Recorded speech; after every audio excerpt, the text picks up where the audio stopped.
Salam saudara, senang bisa kembali berjumpa dengan saudara dalam Light of Revival, renungan firman Tuhan yang akan memberkati kita sepanjang hari ini. Mari kita melihat ayat kita, Matius 11, 16, 17. Tetapi Yesus berkata kepada mereka, tidak perlu mereka pergi, kamu harus memberi mereka makan. Jawab mereka, yang ada pada kami di sini hanya 5 roti dan 2 ikan. Yesus berkata, bawalah kemari kepadaku. Kecil yang bernilai besar.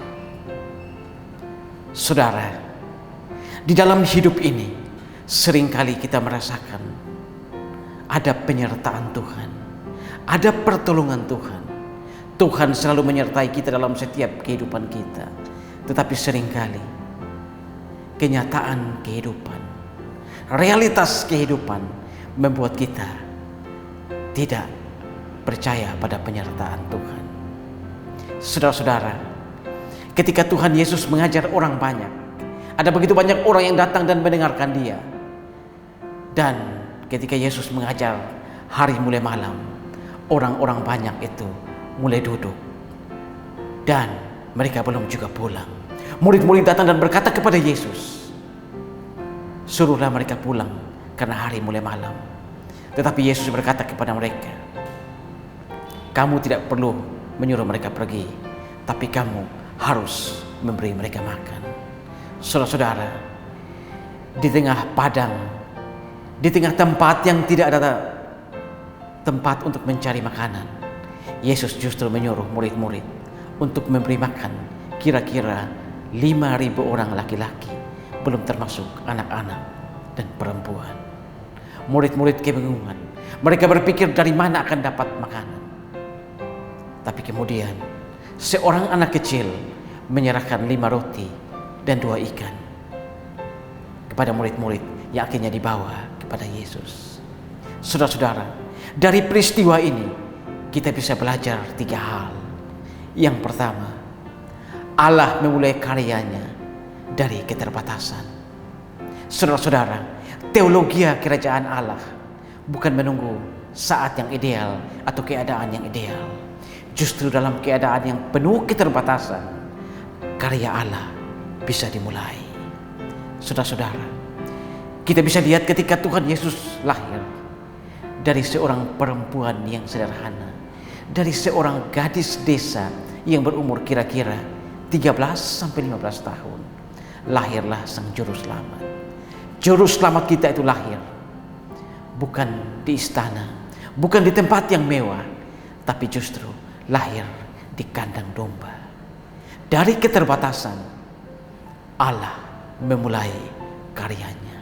Begitu juga ketika ada di tempat orang banyak dan Yesus mengajar dan tidak ada makanan, Yesus justru memulai karyanya dari keterbatasan.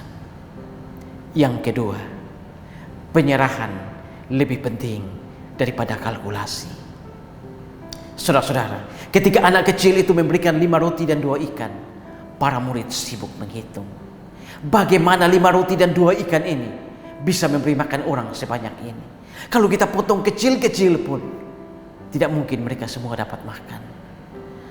Lalu bagaimana caranya agar roti dan 2 ikan ini cukup untuk orang yang begini banyak?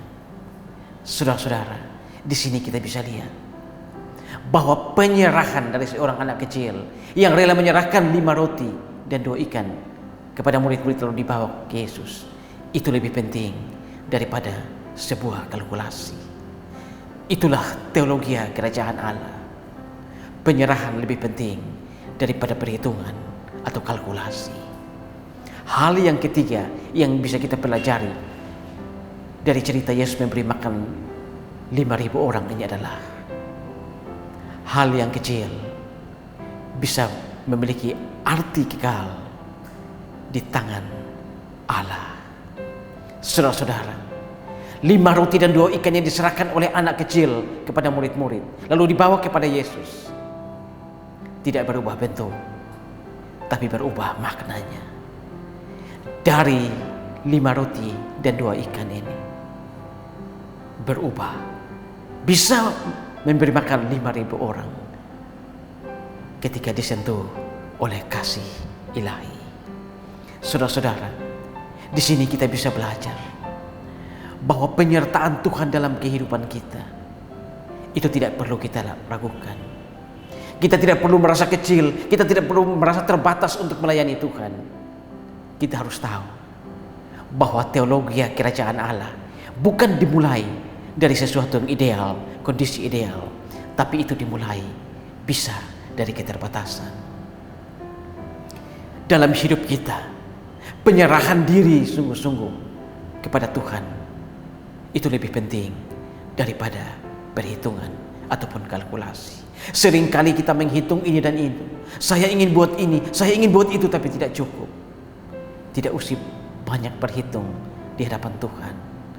Tapi serahkanlah diri kita, bergantung penuh pada Tuhan, biar Tuhan menyelesaikan apapun yang menjadi beban kita ataupun pergumulan hidup kita. Yang kecil bisa bernilai besar, bernilai kekal di hadapan Tuhan. Dalam hidup ini, saudara, beritakanlah Injil kepada setiap orang, agar setiap orang yang percaya kepada Injil bisa diselamatkan oleh Yesus Kristus.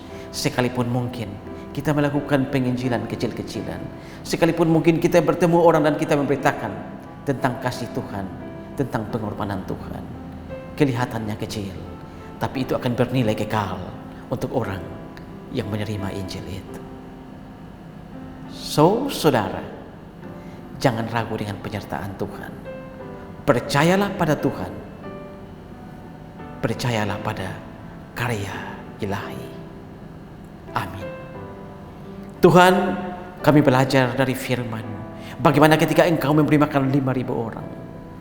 Dari hal kecil, dari keterbatasan, dari penyerahan dan bukan perhitungan, menjadikan mujizat besar, memberi makan begitu banyak orang. Ajar kami Tuhan, agar dalam hidup ini juga kami mau melayani Engkau di dalam keterbatasan. Kami mau menyerahkan diri kami untuk melayani Engkau, bukan dengan perhitungan. Dan kami percaya bahwa pelayanan kami yang kecil bernilai kekal di tangan Tuhan. Terima kasih Tuhan untuk firman-Mu. Dimuliakanlah Engkau di atas firman-Mu. Amin.